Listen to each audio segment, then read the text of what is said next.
जिंदा है वल्लाह, तू जिंदा है वल्लाह, मेरे चश्मे आलम से छुप जाने वाले।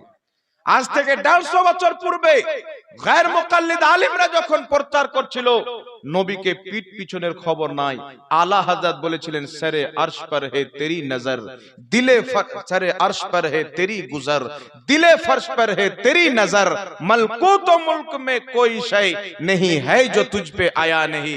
আলা হযরত বলেছিলেন শুধু পিঠ পিছনে নয়, আমার নবী যদি জমিনে থাকেন আরশে তিনার নজর থাকেন, নবী যদি আরশে থাকেন জমিনে তিনার নজর থাকেন। আর বুখারীর হাদিস, রাসূল পাক বলেন ইন্নী ওয়াল্লাহি লা আনজুরু ইলা হাউজিল আন, আমি জমিনে দাঁড়িয়ে সাত আকাশের উপরে জান্নাত, জান্নাতের হাউজে কাউসার, আমি জমিনে দাঁড়িয়ে সাত আকাশের উপরে জান্নাতের হাউজে কাউসারকে দেখতে পাই। জোরে বলেন সুবহানাল্লাহ। এই ছিল মহব্বত, এই ছিল সাহাবায়ে কেরামের আদব। আজকে নবীর মোহাব্বতকে বিদাত বলে ফতোয়া দেয় আর অরিজিনাল বিদাতকে ঈমান মনে করে। নবী কবরে মরা এটা হচ্ছে বিদাতি আকীদা, কারণ হাদিসের খেলাফ। নবীর মুখ দিয়ে দুর্গন্ধ বের হতো, এটা হচ্ছে বিদাতীদের আকীদা। নবীর ওসিলা চলবে না, এটা বিদাতির আকীদা, কারণ হাদিসে আছে নবী নিজেই ওসিলা নিয়েছে, নবী নিজেই ওসিলা দিয়েছেন। নবীর সম্মান বড় ভাইয়ের মতো করতে হবে, এগুলো বিদাত। আর একটা নয় দুটা নয়, কোটি কোটি বিদাত ওয়াহাবি মতবাদ মান্যকারীদের মধ্যে ভরা আছে, তাদের কিতাবের মধ্যে ছাপা আছে। আর আজকে রাসূলকে যদি মোহাব্বত করেন তো বিদআত। বলছে কি? বুখারী শরীফের হাদিস, মা আয়েশা বলছেন নবী বলেছেন যেই আমল আমার দ্বীনের অন্তর্ভুক্ত নয় সেই আমল পরিত্যাগ করতে হবে, বাদ দিতে হবে। তো নবীর সম্মানে কেউ যদি মিলাদ করে তো নবীর সম্মানটা দ্বীনের অন্তর্ভুক্ত নয়। নবীর সম্মানটাই তো হলো দ্বীন। বলছে মিছিল যে বের করছো, তো মক্কাতে এত কাফির ছিল, নবী যখন জন্ম নেয় মক্কাতে কি মিছিল বের হয়েছিল? নবী যখন মক্কাতে জন্ম নেয় আবু জেহেল ছিল, উতবা শাইবা ছিল, ঈমানদার কলমা পড়নেওয়ালা তো ছিল না, মিছিল বের হয়নি। কিন্তু পড়ো কিতাব হাকিম আল মুস্তাদরাক আলা সহিহাইন, এই কিতাবের মধ্যে সহিহ হাদিস, মুসলিম শরীফের মধ্যে সহিহ হাদিস। মদিনায় যে মুসলমান ছিলেন তারা খবর পেয়েছেন নবী আসবেন হিজরত করে মদিনা, প্রত্যেক দিন মিছিল বের করে। ইমাম কাস্তালানী মাওয়াহিবুল্লাহ দ্বীনের মধ্যে লিখছেন যে নবী আসবেন, মিছিল বের করছেন, একটি জায়গাতে সবাই একত্রিত হচ্ছেন, ইয়া রাসূলুল্লাহ ইয়া মুহাম্মাদের স্লোগান দিচ্ছেন। দেখছেন সন্ধ্যা হয়ে গেল, নবী আসেনি, বাড়ি ফিরে চলে। আর একদিন হঠাৎ করে আমার নবী আসছেন সানিয়া নামক গ্রাম থেকে বেরিয়ে। নবী পাক সাল্লাল্লাহু আলাইহি সাল্লাম আসছেন, ওই তারিখটা ছিল 12ই রবিউল আউয়াল, সোমবারের দিন। মুসনাদে আহমদের মধ্যে হাদিস, ওই তারিখ ছিল রবিউল আউয়াল মাসের 12 তারিখ, সোমবারের দিন। আমার আপনার নবী মক্কা থেকে হিজরত করে মদিনা আসছেন। মুসলিম শরীফের হাদিস, ফাসাইদার রিজাল ওয়ান নিসা ফাওকাল বুয়ুত তাফাররাকাল গিলমান ওয়াল খুদ্দাম ফিত তুরুক ইউনাদুনা ইয়া মুহাম্মদ ইয়া রাসূলুল্লাহ ইয়া মুহাম্মদ ইয়া রাসূলুল্লাহ। সাহাবায়ে কেরাম মহিলারা ছাদের উপরে বাড়ির দরওয়াজাতে দাঁড়িয়ে উকি মেরে মেরে তাকাচ্ছেন, আর সাহাবায়ে কেরাম বাচ্চা গোলাম বুড়া সবাই বাড়ি থেকে মিছিল বের করেছেন, আর সকলের জবানে একটাই নারা, ইয়া মুহাম্মদ ইয়া রাসূলুল্লাহ। জোরে বলেন সুবহানাল্লাহ। তো মিছিল মক্কাতে হলো না, মদিনাতে কেন হলো? নবী আসছেন মক্কায়, মিছিল নাই। নবী যখন মদিনাতে আসছেন মিছিল, তো মক্কাতে কাফির ছিল, মিছিল বের করেনি। মদিনাতে নবীর কালমা পড়নেওয়ালা সাহাবা মুসলমান ছিল, মিছিল বের হয়েছে। বুঝা গেল নবীর আগমনের মিছিল কাফির বের করবে না, মদিনার সাহাবার মতো ঈমানদার বের করবে। বলেন সুবহানাল্লাহ। তো মক্কার কাফিরকে অনুসরণ করতে হবে না মদিনার সাহাবাকে অনুসরণ করতে হবে? কাকে অনুসরণ করতে হবে? আরে মিছিল বের করে আমরা কি করি? মিছিল বের করে আনন্দ প্রকাশ করি। আল্লাহ যখন কাউকে কোনো নিয়ামত দেয়, মানুষ যদি আনন্দ প্রকাশ করে তো আল্লাহ পাক তার প্রতি খুশি হয়। তাই আল্লাহ বলছেন কুল বিফাদলিল্লাহি ওয়া বিরাহমাতিহি ফাবিযালিকা ফালইফরাহু। হে নবী তুমি বলে দাও, যদি আল্লাহর রহমত পাওয়া যায়, ফজল পাওয়া যায়, তারা যেন আনন্দ প্রকাশ করে। বলেন তো আমার নবীর চাইতে বড় রহমত আছে? বাবা রহমত, ছেলে রহমত, মা রহমত, কিন্তু নবী হচ্ছেন ওয়ামা আরসালনাকা ইল্লা রাহমাতাল লিল আলামিন।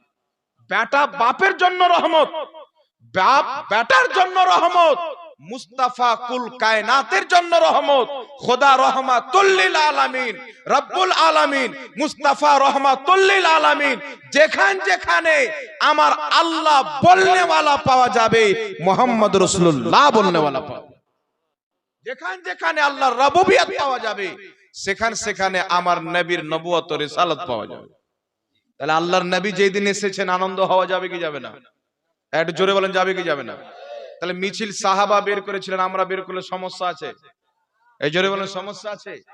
সমস্যা নয়, বরং সাহাবায়ে কেরামের ওই সুন্নাত আজ পর্যন্ত আমরা জিন্দা করে রেখেছি।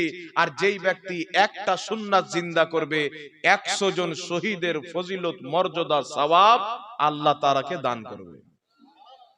এখন আরেকটা বলছে, শুনেন, শুধু সাহাবার সুন্নাত নয়, আমার নবী দেখছেন সব আমার মোহাব্বতে পাগল হয়ে গেছেন। কে সামনে বল্লম নিয়ে দৌড়াদৌড়ি করছে, কেউ আপনার ঘোরাঘুরি করছেন, নবীর মোহাব্বতে সব পাগল হয়ে গেছে, নারা মারছেন। আর তাদের জবানে না তলা আল বদরু আলাইনা মিন সানিয়াতিল ওয়াদাই ওয়াজাবা শুকরু আলাইনা মাদা লিল্লাহি দাই।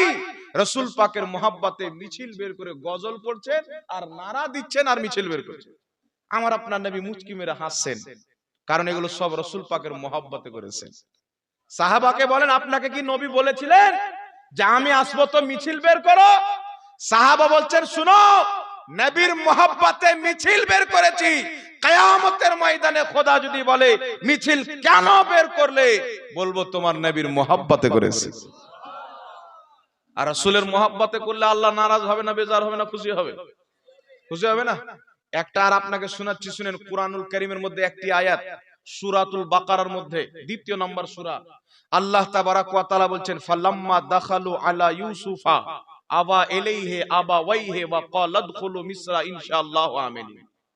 আল্লাহ তাবারাক ওয়া তাআলা কোরআন পাকের মধ্যে আয়াত বলেছেন। এই আয়াতের তাফসিরে জামহাসির মধ্যে, তাফসিরে রুহুল মাআনির মধ্যে, তাফসিরে রুহুল বায়ানের মধ্যে, তাফসিরুল মুআল্লিমুত তানজিলের মধ্যে আমার জানা মতে 11টির চাইতে বেশি তাফসিরের কিতাবের মধ্যে লেখা আছে। কি লেখা আছেন? ইউসুফ আলাইহিস সালাতু ওয়াস সালাম যখন মিশরের বাদশা হলেন, আল্লাহ তিনাকে মিশরের বাদশা বানালেন। তিনার ফ্যামিলির লোক, পরিবারের লোক, ইয়াকুব আলাইহিস সালাম, তিনার ভাইরা যখন শুনলেন আমার ভাই মিশরের বাদশা হয়েছেন, সব আনন্দ, খুশি। বাপ বলছেন বেটাকে দেখতে যাব, বাপ বলছেন বেটাকে দেখতে যাব, আমার বেটা বাদশা হয়েছেন। বাড়ি থেকে বেরিয়ে গেলেন। উনি তখন বিরুদ্ধ হয়ে গেছিলেন। উনার ছেলে ইয়াহুদা, যার নাসল থেকে ইহুদিদের জন্ম, ইয়াহুদার ঘাড়ে হিলান দিয়ে টেক লাগিয়ে ইয়াকুব আলাইহিস সালাম আসছেন ইউসুফ নবীর সঙ্গে সাক্ষাৎ করতে।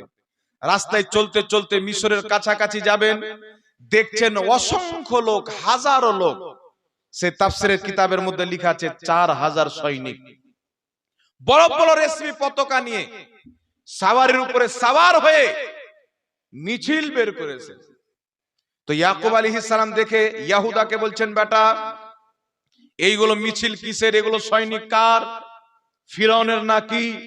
তো ইয়াকুব আলাইহিস সালামের ছেলে ইয়াহুদা বলছেন, আব্বা এইগুলো ফিরআউনের লস্কর নয়, এইগুলো হচ্ছে তোমার ছেলে ইউসুফের লস্কর।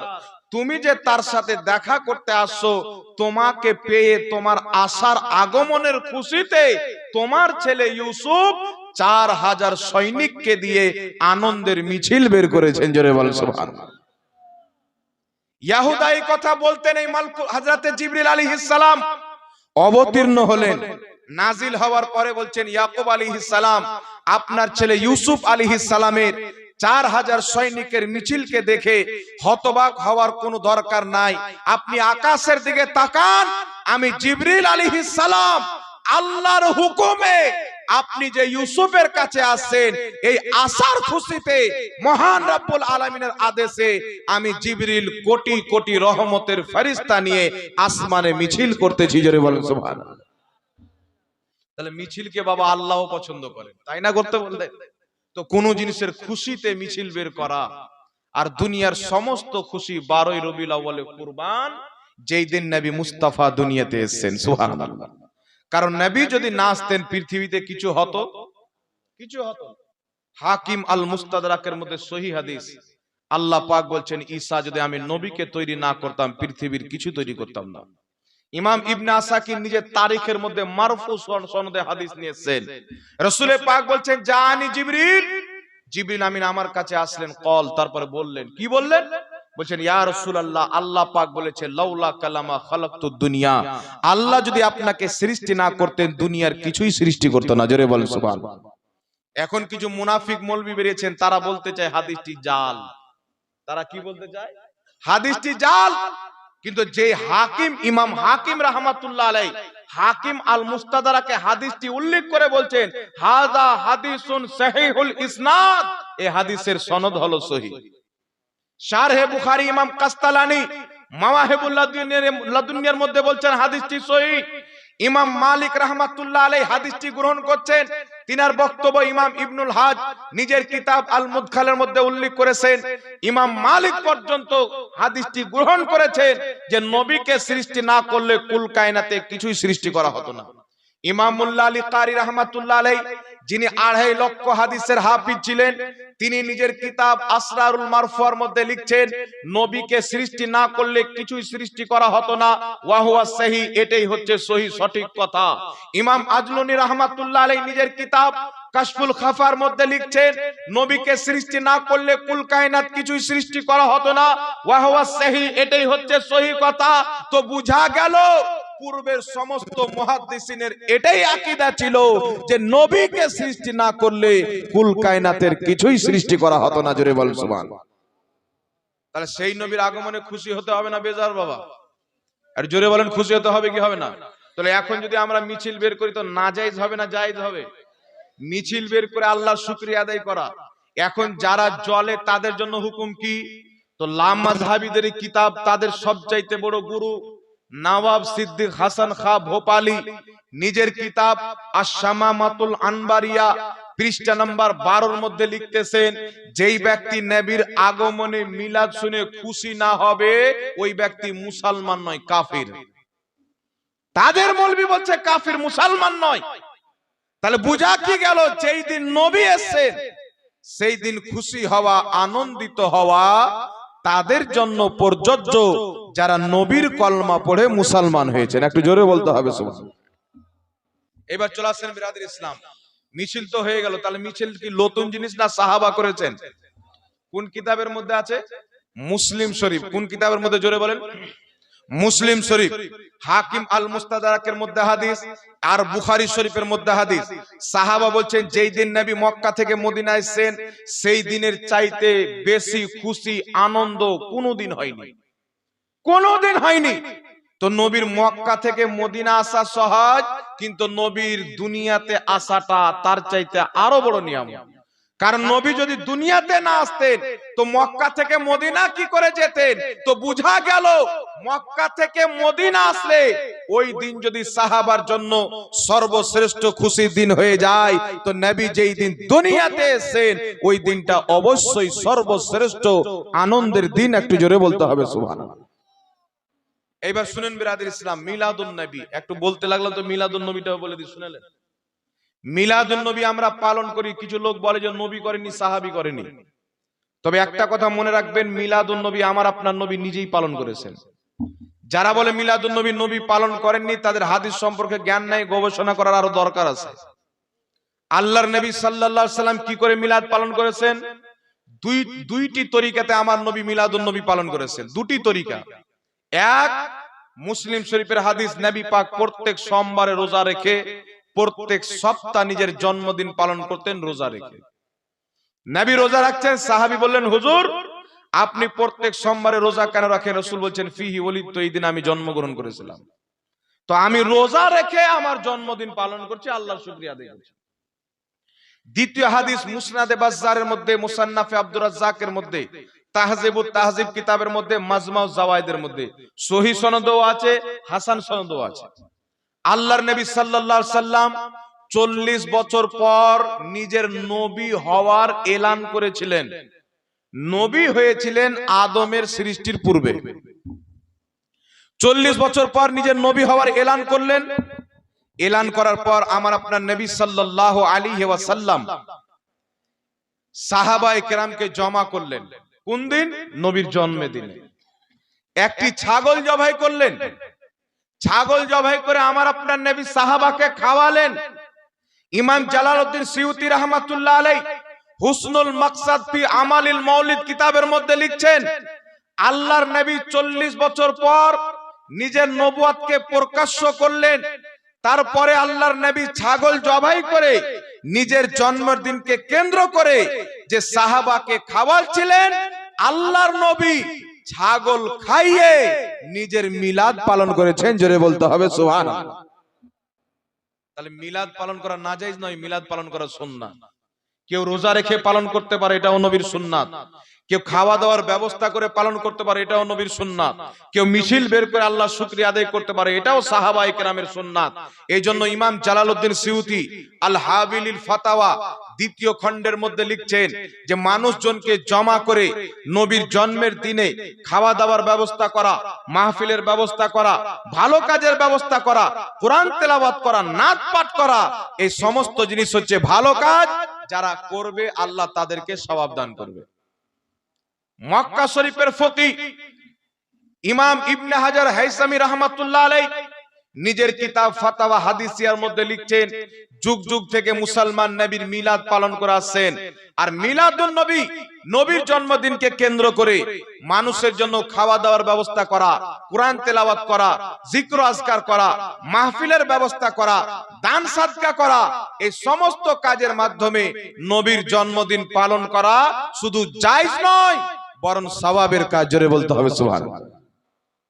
ইমাম ইবনে সালেহ শামী রাহমাতুল্লাহ আলাইহি, ইমাম সালেহ শামী নিজের কিতাব সুবুলুল হুদা ওয়া রশাদের মধ্যে লিখছেন, মিলাদুন নবী পালন করা জায়েজ। 950 বছর পূর্বের কিতাব ইমাম ইবনুল জাওজি রাহমাতুল্লাহ আলাইহি নিজের কিতাব বায়ান ও মাউলিদিন নবীর মধ্যে লিখছেন, মিলাদুন নবী পালন করা জায়েজ। মক্কা মদিনার ইমাম মুল্লা আলী কারি রাহমাতুল্লাহ আলাইহি 2.5 লক্ষ হাদিসের হাফিজ, তিনি নিজের কিতাব মাওরিদুর রাবি ফি মাউলিদিন নবীর মধ্যে লিখছেন, মিলাদুন নবী পালন করা জায়েজ। ইমাম কাস্তালানী রাহমাতুল্লাহ আলাইহি মাওয়াহিবুল্লাহ দুনিয়ার মধ্যে লিখতেছেন, মিলাদুন নবী পালন করা জায়েজ। আর সব চাইতে বড় কথা শুনেন, মিলাদুন নবী পালন করলে আল্লাহ রাজি হয় না, বেজার হয়। এখন আপনাকে একটা দলিল দিচ্ছি, আর শুনেন। শাহ ওয়ালিউল্লাহ মুহাদ্দিস দেহলভী রাহমাতুল্লাহ আলাইহি সকলের মাথার তাজ, লামাযহাবীয় মুহাদ্দিস মানে, দেওবন্দীয় মানে, আমরাও মানি। শাহ আব্দুল আজিজ মুহাদ্দিস দেহলভী রাহমাতুল্লাহ আলাইহি নিজের কিতাব ফাইজুল হারমাইনের মধ্যে লিখছেন, আমাদের বাড়িতে প্রত্যেক বছর মিলাদুন নবী আমরা পালন করতাম। এক বছর ভুলে গেলাম যে আজকে মিলাদুন নবী, তারিখটাই ভুলে গেলাম, স্মরণে নাই। যেই দিন নবীর মিলাদ, সেই দিন স্মরণে আসলো যে আজকে তো নবীর জন্মের দিন, তো মিলাদুন নবী পালন করব, তো বাড়িতে কিছু নাই। শাহ ওয়ালিউল্লাহ মুহাদ্দিস দেহলভী বলছেন, আমাদের বাড়িতে চানা ছিল, বদম, রাত্রে ভিজাই সকালে খাই, বুট। শাহ ওয়ালিউল্লাহ মুহাদ্দিস দেহলভী বলছেন, ওটাকে ফাতিহা করে বন্টন করে নবীর মিলাদ পালন করলাম। রাত্রেতে ঘুমিয়ে আছেন, স্বপ্নে রাসূলে পাক এসেছেন, রাসূলের পাকের হাতে ওই বুটগুলো আছেন যেগুলো তারা বন্টন করেছিলেন। আচ্ছা বলেন তো, আমার নবীর স্বপ্ন মিথ্যা না সচ্চা? মুসলিম শরীফের হাদিস, রাসূলে পাক বলছেন, মান রাআনি ফিল মানাম ফাকাদ রাআল হক, যেই ব্যক্তি স্বপ্নে আমাকে দেখলো সে অরিজিনাল আমাকেই দেখলো। আল্লাহর নবী হাতে বুট নিয়ে হাজির। আল্লাহর নবী বলছে, শুনো, তুমি আমার মিলাদ পালন করেছো, আমি মুস্তাফা খুশি হয়ে তোমার সাথে দিদার করতেছি। জোরে বলেন সুবহানাল্লাহ। তাহলে কি বুঝা গেল? মিলাদুন নবী পালন করলে মুস্তাফা রাজি হয়ে যায়। তো নবী রাজি হয়ে যায়, তো কোন মোল্লা জল্ল দেখে লাভ আছে? এই জোরে বলেন, দেখে লাভ আছে? ইমাম ইবনে হাজার আসকালানির ব্যাপারে ইমাম ইবনে হাজার আসকালানি বলছেন, আমি মিলাদুন নবীর দলিল নবী মুস্তাফার হাদিসে পেয়েছি, নবীর সুন্নাতে পেয়েছি, নবী নিজেই মিলাদ পালন করেছেন। তাফসিরে রুহুল বায়ানের মধ্যে ইমাম ইসমাইল হাক্কি উল্লেখ করেছেন, ইমাম জালালউদ্দিন সিউতি আল হাবিলিল ফাতাওয়ার মধ্যে উল্লেখ করেছেন, ওয়াকাদ ইস্তাখরাজাত লাহুল ইমামুল হাফিজ ইবনে হাজার আসকালানি রাহিমাহুল্লাহ আসলান মিনাস সুন্নাতি। তিনি বলছেন, ইমাম ইবনে হাজার আসকালানি শারহে বুখারী রাহমাতুল্লাহ আলাইহি বলছেন, আমি মিলাদুন নবীর দলিল নবী মুস্তাফার সুন্নাতে পেয়েছি। মিলাদুন নবী আমার আপনার নবী নিজেই পালন করেছেন। জোরে বলতে হবে সুবহানাল্লাহ। এইজন্য মিলাদুন নবী পালন করাও জায়েজ, জুলুস বের করাও জায়েজ। কথা বুঝতে পারছেন কি পারেন না? তবে জুলুস বের করতে হবে, জুলুসের মধ্যে কোনো গায়ের শরঈ কাজ যেন না হয়। জুলুসের মধ্যে শরীয়ত বিরোধী যেন কর্মকাণ্ড না হয়। সাহাবায়ে কেরাম যেইভাবে মিছিল বের করেছিলেন, উযু করে পাক পবিত্র হয়ে সুন্দর লেবাস পরে দুরূদ পড়তে পড়তে, স্লোগান দিতে দিতে, গজল পড়তে পড়তে মিছিল বের করবেন, এটা কিয়ামত পর্যন্ত অবৈধ হবে না। মদিনার সাহাবার সুন্নাতে আমল হবে, ইউসুফ নবীর সুন্নাতে আমল হবে, কোটি কোটি ফেরেশতার সুন্নাতে আমল হবে। আর তাদের চরিত্র মোতাবেক যারা মিছিল বের করবে, আল্লাহ তাদের কদম কদমে সওয়াব দান করবে। জোরে বলতে হবে সুবহানাল্লাহ। কথা বুঝতে পারছেন কি পারেন না? আল্লাহ পাক সকলকে বুঝার তৌফিক দান করুক। সকলে বলুন আল্লাহুম্মা আমিন। যাই হোক বিরাদর ইসলাম, তো আপনাদেরকে বলতেছিলাম আমরা মিলাদুন নবী পালন করি নবীর মোহাব্বতে। এখানে একটা মাসলা আর বলে দিই, একটা কথা আর শুনেলেন, যে মিলাদুন নবী পালন করি আর আমরা কিয়াম করি, মিলাদের সাথে কিয়ামটা হচ্ছে জড়িত।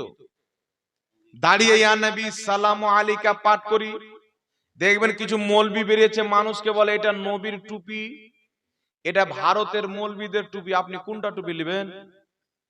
তো সবাই বলবে নবীর টুপি নেবো, না কি বলেন বাবা? বলছে এটা নবীর টুপি, এটা মদিনার টুপি, আপনি কোনটা টুপি নেবেন? সবাই বলছে মদিনার টুপি, নবীর টুপি নেবো। তো বলছে আল্লাহুম্মা সাল্লি আলা মুহাম্মাদিন ওয়া আলা আলি মুহাম্মাদ কামা সাল্লাইতা আলা ইব্রাহিম ওয়া আলা আলি ইব্রাহিম ইন্নাকা হামিদুম মাজিদ, এটাকে দুরুদ ইব্রাহিম বলে। বলছে এটা হচ্ছে নবীর দুরুদ। আর ইয়া নবী সালামু আলাইকা আল্লাহুম্মা সাল্লি আলা, এটা হচ্ছে ভারতের মৌলবীদের দুরুদ। তো নবীর দুরুদ নেবেন না মৌলবীদের দুরুদ নেবেন? তো সবাই বলছে নবীর দুরুদ নেব। তো বলছে দুরুদে ইব্রাহিম পড়েন, এগুলো দুরুদ চলবে না। এই যুক্তি দেয় কি দেয় না? কিন্তু শুনেন, যেই মৌলবী এই ফাতোয়া দেয়, বক্তব্য শুরু করার টাইমে আধ ঘন্টা পর্যন্ত বলল কি যে এই দুরুদ নিতে হবে। কোন দুরুদ নিতে হবে? নবীর দেওয়া দুরুদ। মৌলবী মুহাদ্দিস মুফাসসিরদের দেওয়া দুরুদ লওয়া যাবে না। বলে কি বলে না? ওই মৌলবী দুরুদে ইব্রাহিম পড়ে ওয়াজ চালু করলো, আর মিডিলে গিয়ে যখন বেটা নবীর নাম লাই, তো নবীর নাম নিলে তো দুরুদ পড়তে হবে। রাসূল পাক বলছেন যে ব্যক্তি আমার নাম নিল বা যার সামনে নবীর নাম নেওয়া হলো দুরুদ পড়লো না, ওই ব্যক্তি ধ্বংস হয়ে যায়। বিভিন্ন রকমের ওয়াইদ এসেছেন। একটা মজলিসে যদি নবীর নাম 1000 বার নেওয়া হয়, একবার দুরুদ পড়া ওয়াজিব, বারবার পড়া মুস্তাহাব। একবার দুরুদ পড়া ওয়াজিব, বারবার পড়া মুস্তাহাব। তো মৌলবী নবীর নাম নিচ্ছে, তো দুরুদ পড়তে হবে। আচ্ছা বলেন তো বাবা, এক্ষুনি বললো নবীর দেওয়া দুরুদ, দুরুদ ইব্রাহিম নিতে হবে। নামাজের মধ্যে পড়ি সর্বশ্রেষ্ঠ দুরুদ, এটাই দুরুদ নিতে হবে। তো নবীর নাম বক্তব্যতে না নিলে তো বক্তব্য হবে না, বারবার নিতে হবে। তো যতবার রাসূল সাল্লাল্লাহু আলাইহি সাল্লামের নাম নিবে, ততবার যদি দুরুদে ইব্রাহিম পড়ে, তো বেটার বক্তব্য হবে না দুরুদ হবে? তো লোকজন বলবে এই বেটাকে দুরুদ পড়তে ডেকেছিলাম, আমরা তো বক্তব্য শুনতে ডেকেছিলাম। কিন্তু ও বক্তব্য দিচ্ছে দুরুদ ইব্রাহিম পড়ো, দুরুদ ইব্রাহিম পড়ো। আর যখন নবীর নাম নিবে তো বলছে সাল্লাল্লাহু আলাইহি ওয়াসাল্লাম। ওই টাইমে কাঁচা কমচি নিয়ে পাছাতে একটা বাড়ি দিতে হবে। আর ওকে বলতে হবে তোর দুরুদ ইব্রাহিম কোথায় গেল, সাল্লাল্লাহু আলাইহি সাল্লাম বলছো। এখনই বললে দুরুদ ইব্রাহিম ছাড়া অন্য দুরুদ চলবে না। আর এখন নবীর নাম নিলে সাল্লাল্লাহু আলাইহি সাল্লাম পড়ো, তো সাল্লাল্লাহু আলাইহি সাল্লাম এটা তো দুরুদ ইব্রাহিম নয়, এটাই তো মুহাদ্দিসদের বানানো দুরুদ। তাহলে এখানে কেন ওই দুরুদ পড়ছো? ওই মৌলবি পড়ে কি পড়ে না জোরে বলেন? সব মৌলবি দেখবেন সাল্লাল্লাহু আলাইহি সাল্লাম পড়ে। তাহলে কোন মুহাদ্দিসের বানানো যদি দুরুদ থাকে, ওটা পড়লে যদি জাহান্নামে যেতে হয়, তো ওই মৌলবি আগে জাহান্নামে যাবে, কারণ ও পর্যন্ত সাল্লাল্লাহু আলাইহি সাল্লাম পড়ে। কিন্তু আহলে সুন্নাত ওয়াল জামাতের মাসলা হলো, কোন মুহাদ্দিস যদি নবীর শানে দুরুদ পড়ে, তে তার বাপের শানে লেখেনি, নবী পাকের শানে লিখেছেন, ওটা পড়া যায়। রাস্তার কোন চামার যদি নবীর শানে কোনো ভালো কথা লিখে দেয়, মক্কার সরদার তোমাকে সালাম, মদিনার তাজদার তোমাকে সালাম, উম্মতের গামখার তোমাকে সালাম, শাফাতের কান্ডার তোমাকে সালাম, একটা রাস্তার চামার যদি লেখে মুসলমান না থাকে, তাহলে ওর লেখা এই ছন্দ পড়া যাবে কিনা? কেন পড়া যাবে? বলছেন সে নিজের বাবার শানে নয়, মা ফাতেমার বাবার শানে লিখেছেন। সুবহানাল্লাহ। এই জন্য দুরুদ যদি সরাসরি রাসূল থেকে প্রমাণিত থাকে তবুও পড়া যায়, কোন মুহাদ্দিস থেকে প্রমাণিত থাকে তবুও পড়া যায়। এই জন্য যেই মৌলবি বলছেন যে দুরুদ ইব্রাহিম ছাড়া পড়া যাবে না, ওদের যত মৌলবির কিতাব আছে সব কিতাবে একটা বানানো দুরুদ মৌলবি লিখে রেখেছে, নুসাল্লি আলা রাসূলিহিল কারীম। কি লিখে রেখেছে? নুসাল্লি আলা রাসূলিহিল কারীম, এটাও একটা দুরুদ।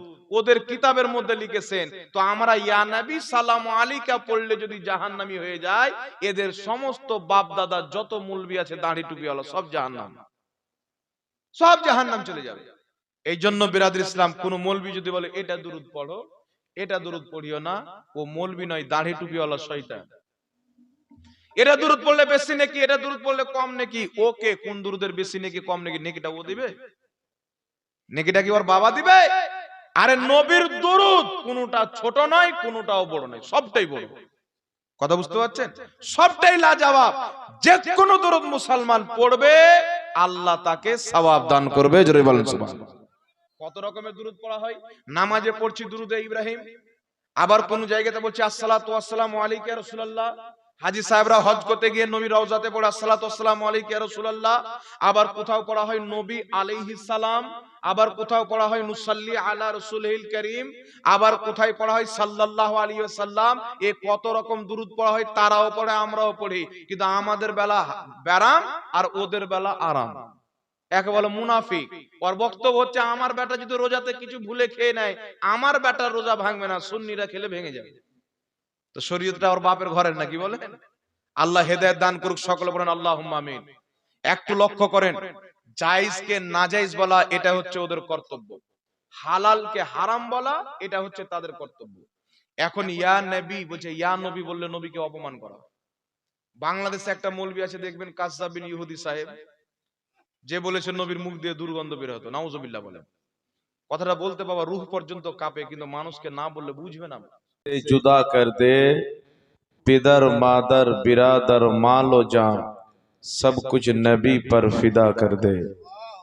पिदर मादर बिरादर मालो जान सब कुछ नबी पर फिदा कर दे। अल्हम्दुलिल्लाह, समस्त तारीफ प्रशंसा गुणगान महान रब्बुल आलमीन वहदहु ला शरीकेर जन्नो, जिनी एक वहदहु ला शरीक, যে আল্লাহ ব্যতীত কেউ ইবাদতের যোগ্য নয়, যে আল্লাহ ব্যতীত কেউ সেজদা পাওয়ার যোগ্য নয়, যেই মহান রব্বুল আলামিনের জাত ও সিফাতে কোন রকমের কোন শরীক বা অংশীদার নাই, সেই মহান রব্বুল আলামিন ওয়াহদাহু লা শরীকের অগণিতবার অসংখ্যবার আমরা শুকরিয়া আদায় করি।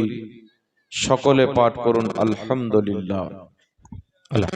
আল্লাহ পাকের হামদ ও সানার পর রসুল আকরম নূরে মুজাসসাম সরওয়ারে দো আলম রহমাতুল লিল আলামিন শফিউল মুজনবিন ইমামুল আম্বিয়া মক্কার সরদার মদিনার তাজদার মা আমেনার লাল আব্দুল্লাহর নয়নতারা শাফাতের কান্ডারি রহমতের ভান্ডারি কাল কিয়ামতের কঠিন দিনে আমার আপনার মতো পাপী তাপী গুনহেগার উম্মতের শাফাআতকারী তাহা ওয়া ইয়াসিন সিরাজাম মুনীর বশীর ও নজির আহমদে মুজতবা জনাবে মুহাম্মদুর রাসূলুল্লাহ সাল্লাল্লাহু তাআলা আলাইহি ওয়া আলিহি ওয়াসাল্লামের প্রতি অগণিতবার অসংখ্যবার দুরূদ ও সালাম বর্ষিত হোক, গর্বিত হোক। সকলে বলুন আল্লাহুম্মা আমিন। আল্লাহুম্মা আমিন। মঞ্চে উপস্থিত উলামায়ে কেরাম, জলসা কমিটি, হাজরিন মজলিস, ইসলাম দরদি ভাই ও বাবুজিরা, পর্দার আড়ালের মা ও বোনেরা, সকলকে আমার আন্তরিক সালাম ও শুভেচ্ছা জানিয়ে মহান রব্বুল আলামিনের মহান দরবারে তার মহান নবীর ওসিলা দিয়ে দোয়া করি যেন আল্লাহ পাক আমাদের সকলের উপস্থিতিকে নিজের পাক দরবারে কবুল ও মঞ্জুর করেন। সকলে বলুন আল্লাহুম্মা আমিন। বিরাদর ইসলাম, আমার পূর্বে আপনারা জনাব মোহতারাম হযরত মাওলানা কলিম আশরাফ রাজভী সাহেব কিবলার খুব সুন্দর বক্তব্য শ্রবণ করলেন। আমি আপনাদের দয়ারে মোহাব্বতে উপস্থিত হয়েছি। আল্লাহ পাক হক বলার এবং সকলকে শুনে তার প্রতি আমল করার তৌফিক দান করেন। পড়ুন আল্লাহুম্মা আমিন। পবিত্র কুরআনুল কারীমের মধ্যে আল্লাহ তাবারাক ওয়া তাআলা নিজের অসংখ্য বাণী, অসংখ্য বার্তা, মেসেজ আমাদের জন্য তার হাবিব সাল্লাল্লাহু আলাইহি ওয়াসাল্লামের প্রতি নাজিল করেছেন, যে কোরআনুল করিম মানব জাতিকে আল্লাহ পাক তার রসুলের মাধ্যমে দিয়েছেন।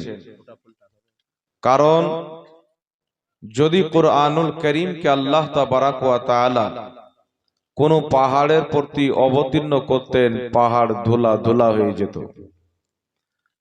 যদি অন্য কোনো মানুষের প্রতি অবতীর্ণ করতেন, সে মানুষ ধ্বংস হয়ে যেত। সে কোরআন পাক ওহি আসার যে একটি তাপ, সে তাপ হিমালয় পাহাড় পর্যন্ত সহ্য করতে পারত না। আমার আপনার নবী সাল্লাল্লাহু আলাইহি ওয়াসাল্লামকে আল্লাহ তাবারাক ওয়া তাআলা সেই কোরআন দিয়েছেন। কোরআন দেওয়ার পূর্বেই মহান রব্বুল আলামিন সেই ওহি আসার এবং সেই ওহিকে নেওয়ার যে একটি ক্ষমতা, আল্লাহ পাক সেই ক্ষমতা আমার আপনার নবীকে দান করেছেন। কোরআন এমন একটি কিতাব, যেই কিতাব পৃথিবীতে একমাত্র কিতাব, যেই কিতাবের মধ্যে আজ পর্যন্ত কোনো চেঞ্জিং, কোনো পরিবর্তন হয়নি, কিয়ামতের সকাল পর্যন্ত হবে না। কারণ আল্লাহ তাবারাক ওয়া তাআলা এই জমিনের মাটিতে অসংখ্য কিতাব এবং সহিফা নিজের নবী এবং রাসূলগণের প্রতি অবতীর্ণ করেছেন। পূর্বের কিতাব তাওরীত, জাবুর, ইনজিল আরো অন্যান্য সহিফা, সেই কিতাবগুলিও আল্লাহ তাবারাক ওয়া তাআলার কালাম, তার প্রতিও আমাদের ঈমান। তবে সেই কিতাবগুলির অবতীর্ণ হওয়ার পর যেই নবীর প্রতি অবতীর্ণ হয়েছিল, সেই নবীর মাননেওয়ালা, সেই নবীর চাহনেওয়ালা পরবর্তীতে শয়তানের ধোঁকাতে পড়ে সেই কিতাবগুলির মধ্যে তারা পরিবর্তন করে দিয়েছে। কিন্তু কোরআনুল করিম আল্লাহ তাবারাক ওয়া তাআলা বলছেন, আমি অবতীর্ণ করেছি এবং কোরআনুল করিমের হিফাজতকারী একমাত্র আমি আল্লাহ। তো যার হিফাজত আল্লাহ করবেন, তাকে পৃথিবীর কোনো ব্যক্তি মিটাতে পারবে না, ধ্বংস করতে পারবে না।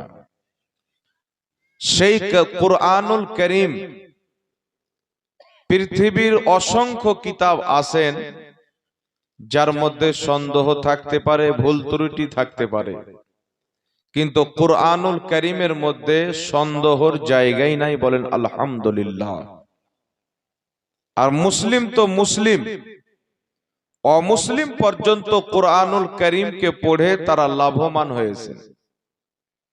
আর কোরআন এমন একটি কিতাব, আল্লাহ পাক বলছেন আমার কোরআন, এই কোরআনকে পড়ে অসংখ্য লোক পথভ্রষ্ট হবে, অসংখ্য লোক হেদায়েত পাবে। আল্লাহর কোরআন, যে কোরআনের মধ্যে কোনো সন্দেহ নাই, যালিকাল কিতাবু লা রাইবা ফীহ, কোরআন এমন একটি কিতাব যার মধ্যে কোনো সন্দেহর অবকাশ নাই। আল্লাহ বলছেন এই কোরআন হচ্ছে মুমিনদের জন্য শেফা, এই কোরআন হচ্ছে মানব জাতির জন্য রহমত, এই কোরআন হচ্ছে আল্লাহ পাকের বাণী, আল্লাহ পাকের কালাম।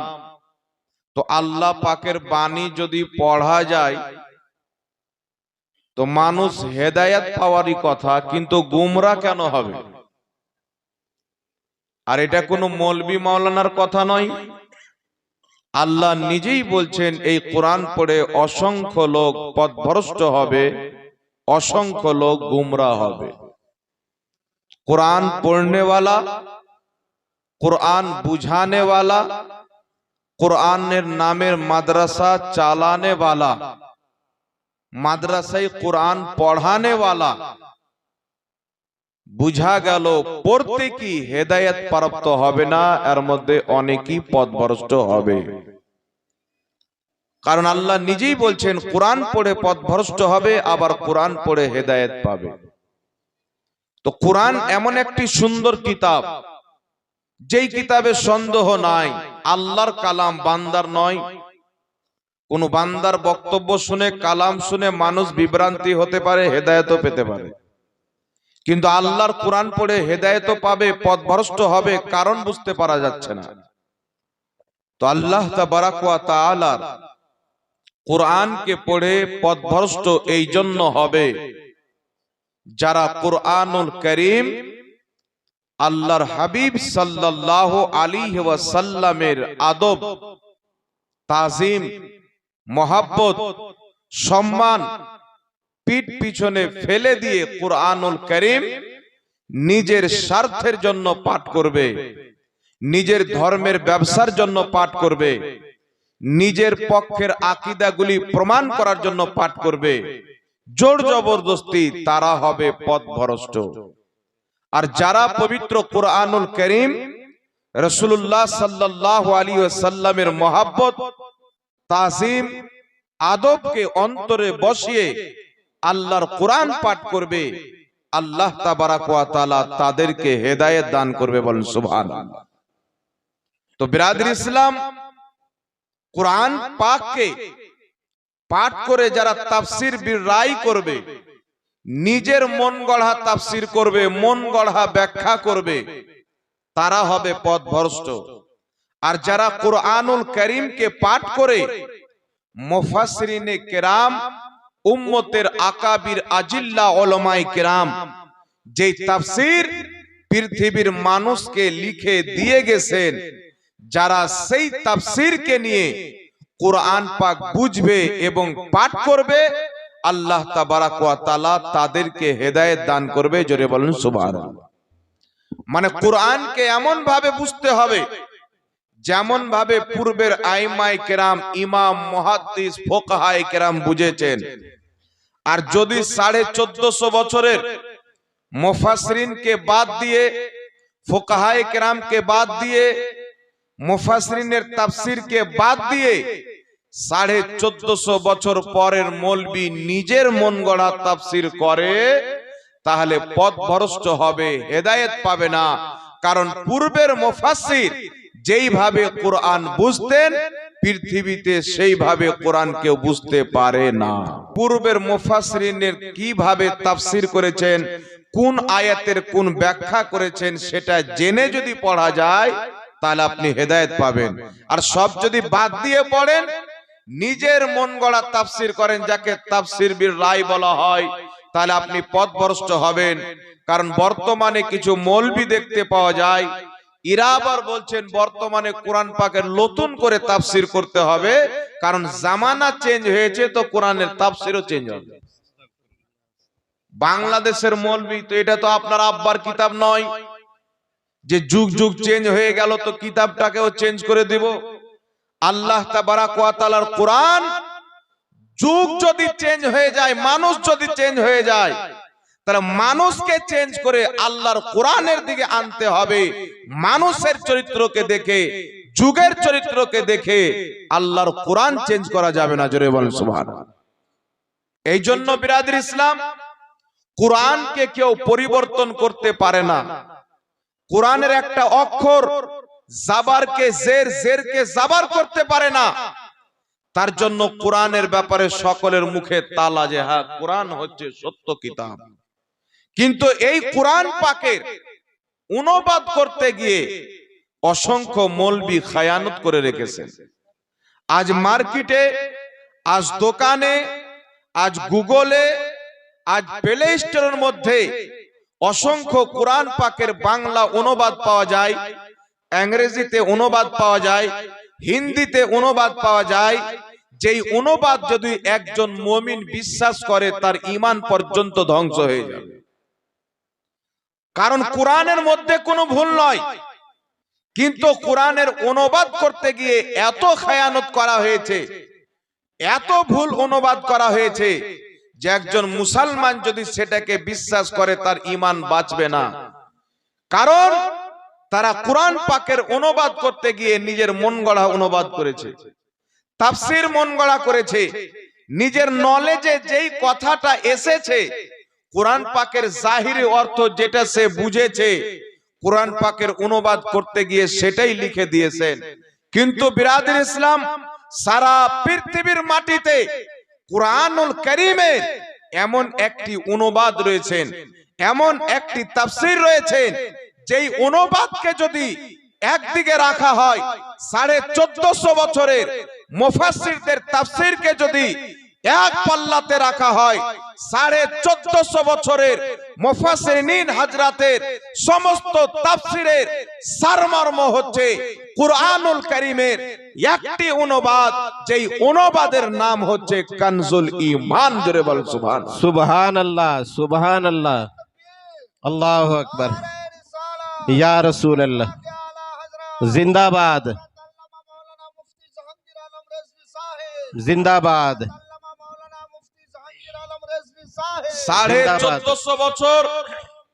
1450 বছরের ইমাম মুফাসসিরিনগণ কুরআন পাকের যে মানা বয়ান করেছেন, মাতলাব বয়ান করেছেন, 1450 বছরের মুফাসসিরিনের তাফসীরকে সামনে রেখে একটি কোরআনের অনুবাদ করা হয়েছে, যেই কোরআন পাকের অনুবাদের নাম হচ্ছে কানজুল ঈমান।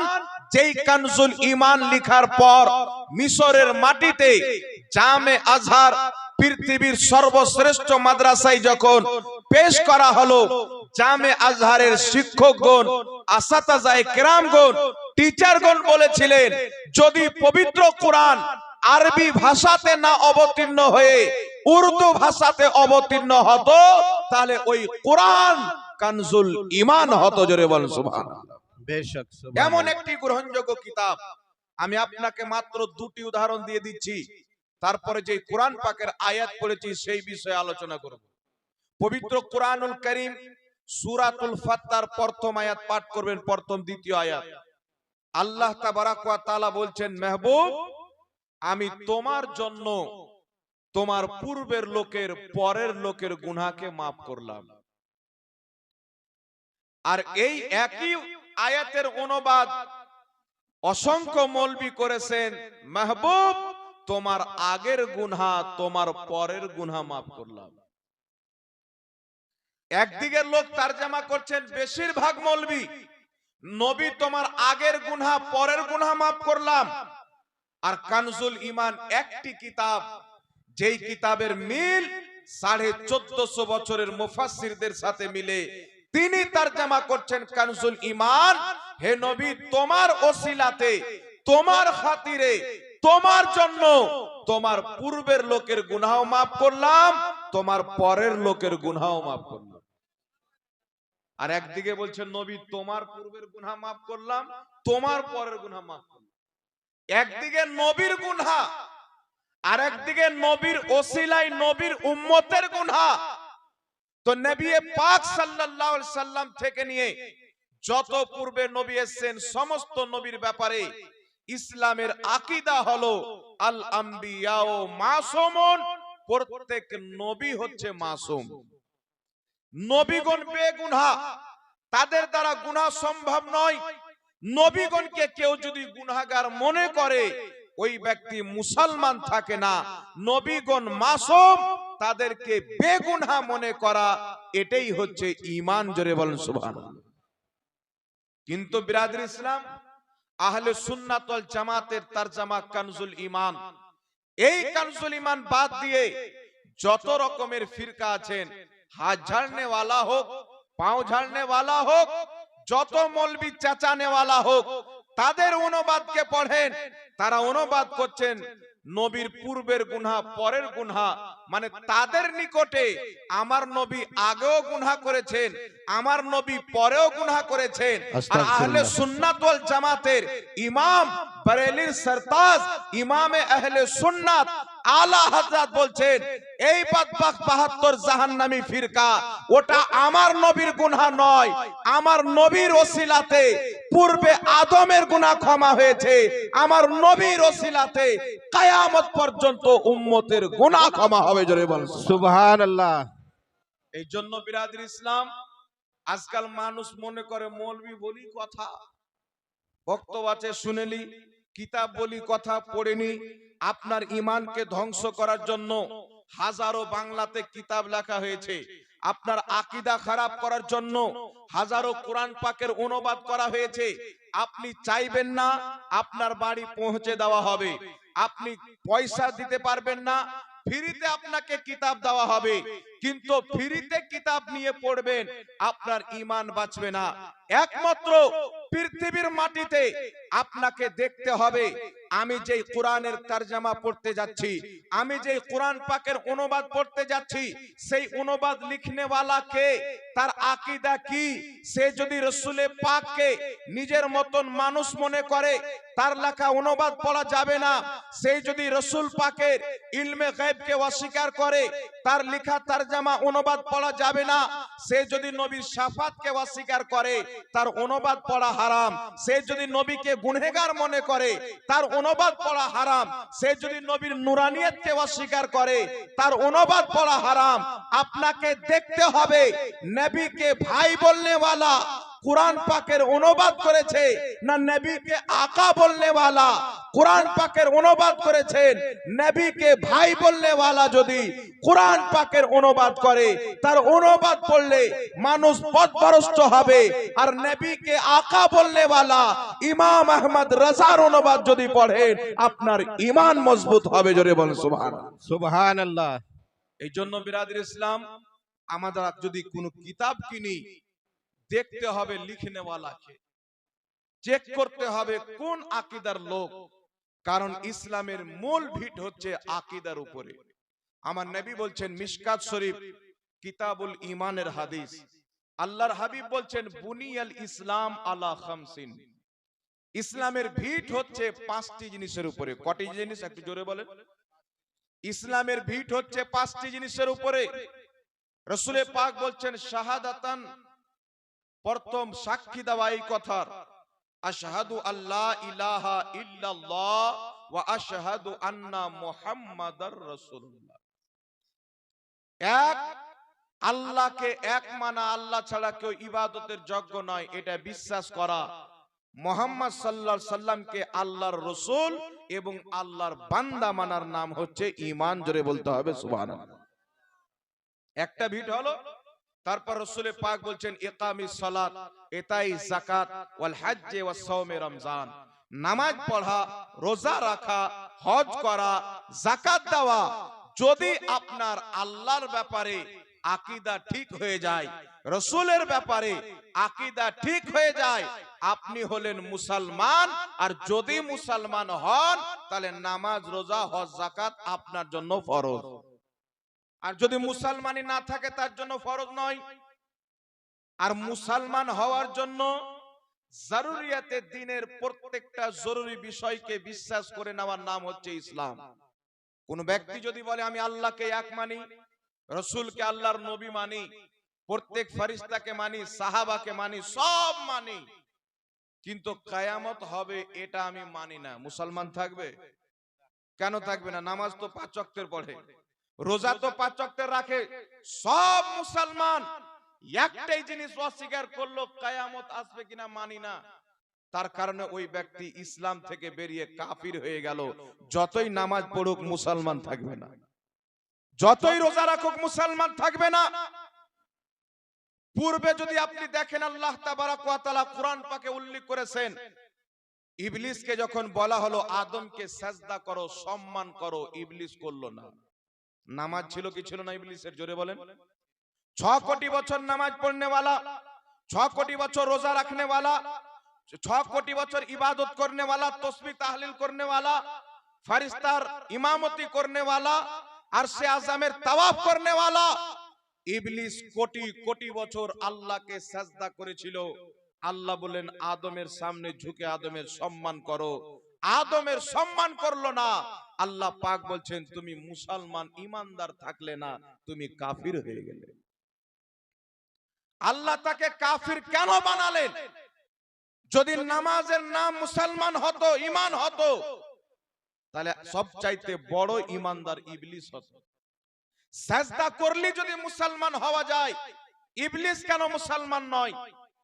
ইবাদত করলে যদি মুসলমান হওয়া যায়, ইবলিস কেন মুসলমান ইমানদার নয়? আল্লাহর ইবাদত করলে যদি মুসলমান ইমানদার হওয়া যায়, তো ইবলিস 6 কোটি বছর ইবাদত করেছে, সে কেন ইমানদার নয়?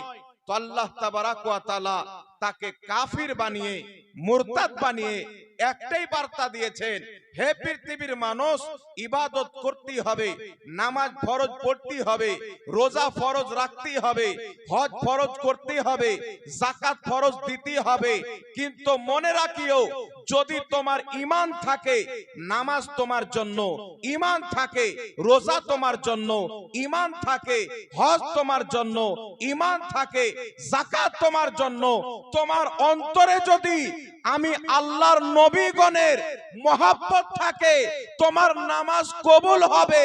আর যদি তোমার অন্তরে নবীর বেয়াদবি থাকে, যতই নামাজ পড়ো তোমার ঠিকানা জাহান্নাম হবে। সুবহানাল্লাহ, সুবহানাল্লাহ। কারণ বিরাদর ইসলাম, আল্লাহর হাবিবের যদি অপমান করে দেয়, ঈমান থাকবে? আর জোরে বলেন, ঈমান থাকবে? তাহলে 6 কোটি বছর আল্লাহর ইবাদত করার পর, জান্নাতে থাকার পর, তার